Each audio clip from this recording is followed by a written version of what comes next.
शंखनाद में आपका स्वागत है। महाराष्ट्र में एक और चुनाव को लेकर घमासान शुरू हो गया है।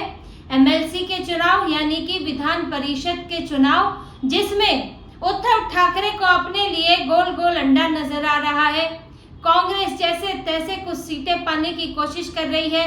शरद पवार उद्धव ठाकरे के साथ मिलकर कुछ एक सीटों को लेकर अपनी कोशिशों में जुटे हैं और वहीं महायुति में शिंदे फिर से वही राजनीति कर रहे हैं कि इधर नाराज हो गए, उधर नाराज हो गए, दिल्ली भाग गए और यहाँ सीटों के लिए वो टकराव की स्थिति बना रहे हैं।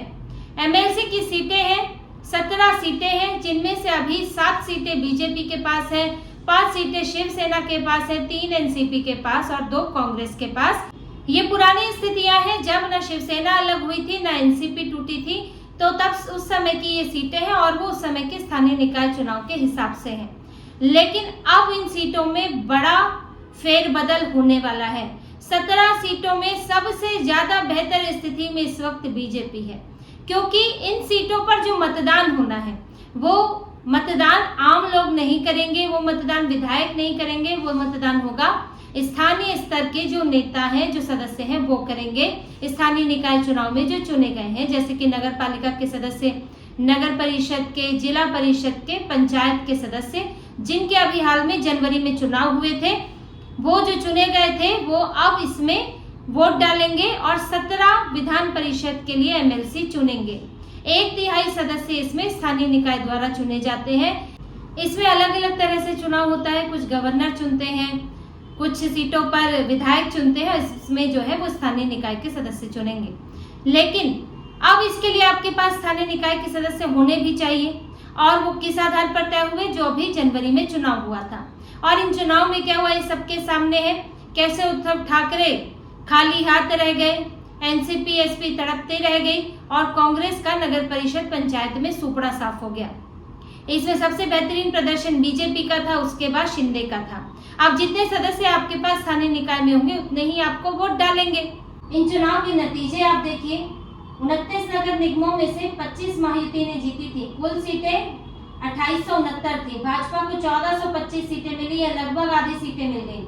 शिवसेना शिंदे को 399, एनसीपी को 167, कांग्रेस को 324, शिवसेना यूबीटी को 155, एनसीपी एसपी को 36। लेकिन नगर पालिका अघाड़ी के पास मात्र 4 आई है। इसी तरह से नगर परिषद और नगर पंचायत 246 नगर परिषद, 42 नगर पंचायत, दोनों में 288 अध्यक्षों में से 207 महायुति के बने। भाजपा के 117, शिवसेना के 53, एनसीपी के 37, कांग्रेस के 28, शिवसेना यूबीटी के 9, एनसीपी एसपी 7। यहाँ से शिवसेना यूबीटी एनसीपी का सुपड़ा साफ ही है, मात्र 9 और 7, बाकी जो है अन्य के पास गए। तो नगर पालिका और नगर परिषद में आपने प्रदर्शन देखा। अब इस प्रदर्शन के बाद क्या हालत होगी? उद्धव ठाकरे यही परेशान है कि इनको मिलेगा ही नहीं। एमएलसी में आपको जीतने के लिए यहाँ आपको जिताएगा कौन? ऊपर से आपके कई पार्षद जो जीते भी थे, उनमें से कई पार्षद जो हैं वो जा चुके हैं, कोई शिंदे के पास, कोई बीजेपी के पास, खासतौर से शिंदे की पार्टी में जा चुके हैं। मुंबई से भी, यहाँ तक ब्रहण मुंबई में भी क्या हाल हुआ है, ये भी यहाँ भी इनकी जो है ये जीत नहीं पाए और ज्यादा सीटें महायुति को मिली। कांग्रेस साफ, एनसीपी एसपी साफ हो गई। तो ये लोग मिलकर भी अगर लड़ते हैं तो एमएलसी में इन्हें कुछ खास हाथ लगने वाला नहीं है।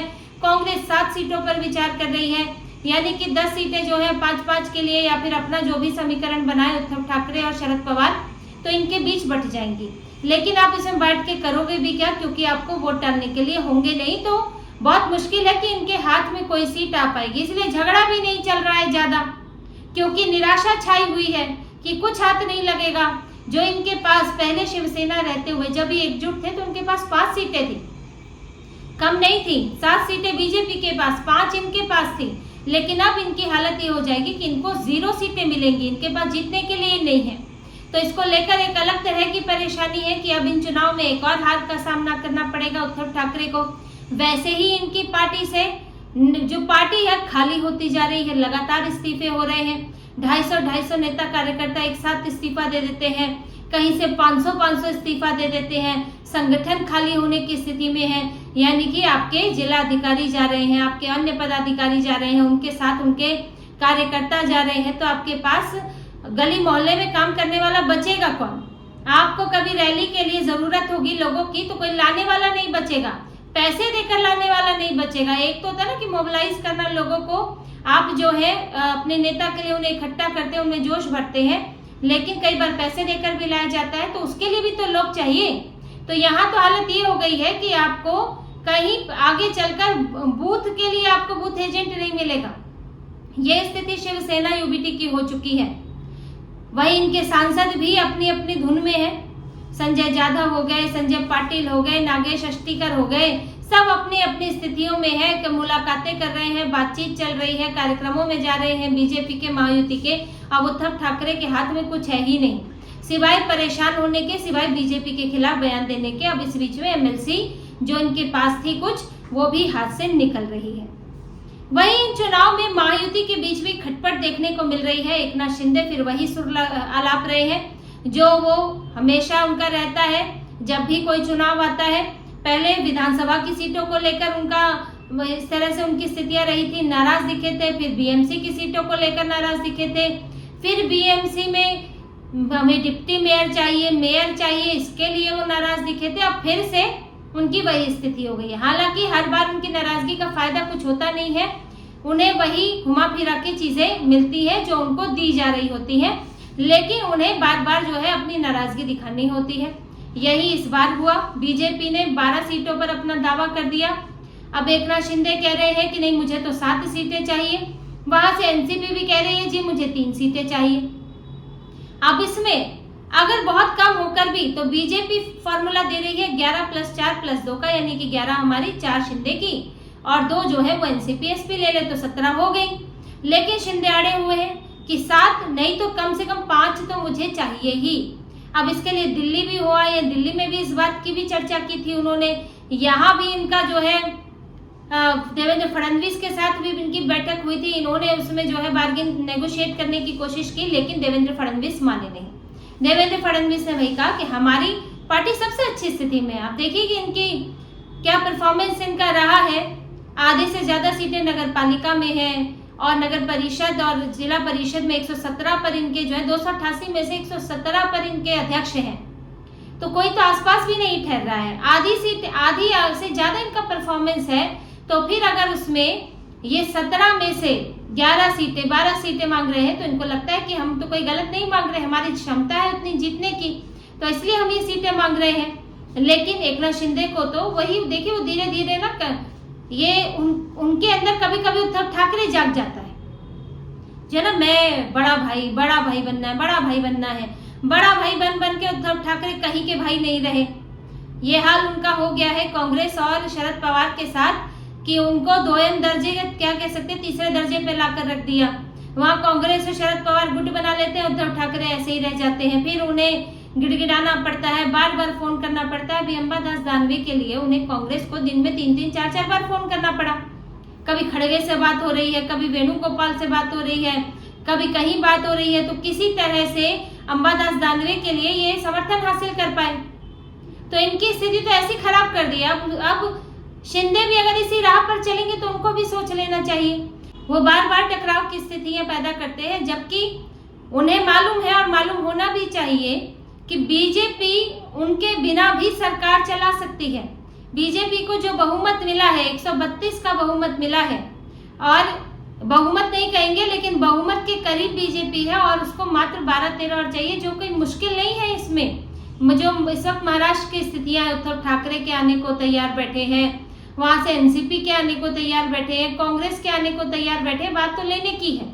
तो बीजेपी के लिए अकेले सरकार चलाना मुश्किल नहीं है, और वहां से एनसीपी का साथ तो है ही, अलग भी होने की जरूरत नहीं है। एनसीपी की स्थिति इस वक्त इतनी कमजोर है अजीत पवार के जाने के बाद कि वो तो अलग होने की सोच ही नहीं सकते। अलग होंगे तो फिर शरद पवार का खेमा जो है उस पार्टी को पूरा अपने अंदर ले लेगा।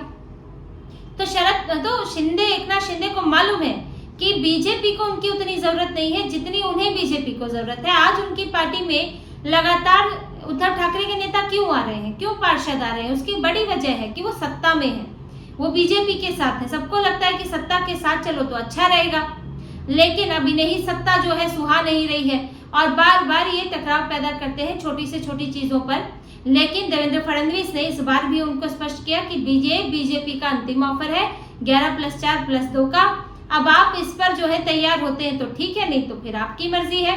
बीजेपी ने पुणे, कोंकण और ठाणे से भी उम्मीदवार उतार दिया है, जबकि ये शिंदे का इलाका माना जाता है और यहाँ पर इनकी पकड़ अच्छी मानी जाती है, लेकिन बीजेपी ने यहाँ से अपना उम्मीदवार उतार दिया है क्योंकि अलग अलग जगहों से ये चुनाव है, तो वहीं के जो पार्षद होंगे वो वोट डालेंगे। तो इसी वजह से जहां पर जिसके पार्षद ज्यादा है उसके लिए वहां उम्मीद बन जाती है, लेकिन फेरबदल बहुत से हो सकते हैं। जिस तरह से पार्षद छोड़ कर जा रहे हैं और जो स्थितियां हैं उसमें जो है अघाड़ी के लिए तो बड़ी स्थितियां जो है वो कमजोर है। अब शिंदे जो है यहाँ अपना दावा करने में लगे हैं, लेकिन अब बीजेपी की तरफ से साफ कह दिया गया है अब अंतिम फैसला इनका है, इन्हें क्या करना है। ये डिप्टी मेयर के मामले में भी देख चुके हैं, मेयर पद मांग रहे थे, डिप्टी मेयर तो इन्हें वैसे भी मिल रहा था और वो बाद में भी इन्हें डिप्टी मेयर पद मिला और इन्हें पीछे ही हटना पड़ा। तो वही स्थिति यहाँ पर भी है, वो थोड़ा उछल कूद करते हैं, उसके बाद उन्हें मानना ही पड़ता है। लेकिन विधान परिषद की 17 सीटों का चुनाव भी बहुत अहम है, क्योंकि इससे विधान परिषद में आपकी संख्या पर असर पड़ता है और जिनका आगे चल के किसी वोटिंग में या किसी और काम में जरूरत पड़ती है। तो 18 जून को ये चुनाव होगा, नामांकन 25 मई को होगा। अब सीटों का बंटवारा हो रहा है, उसके बाद फिर आगे अपना जो है प्रचार तो नहीं कहेंगे, लेकिन अपना संपर्क चलता है कि कौन कहाँ पे वोट डालेगा, किसको कितना मिल सकता है, ये सब चीजें चलती हैं। तो फिलहाल देखना होगा कि 17 में से अब कौन कितनी जीत पाता है। तो इसी तरह की और खबरें और विश्लेषण आपके लिए लाते रहेंगे, हमसे जुड़े रहिए, सब्सक्राइब कीजिए, कमेंट कीजिए। बहुत बहुत धन्यवाद। जय श्री राम।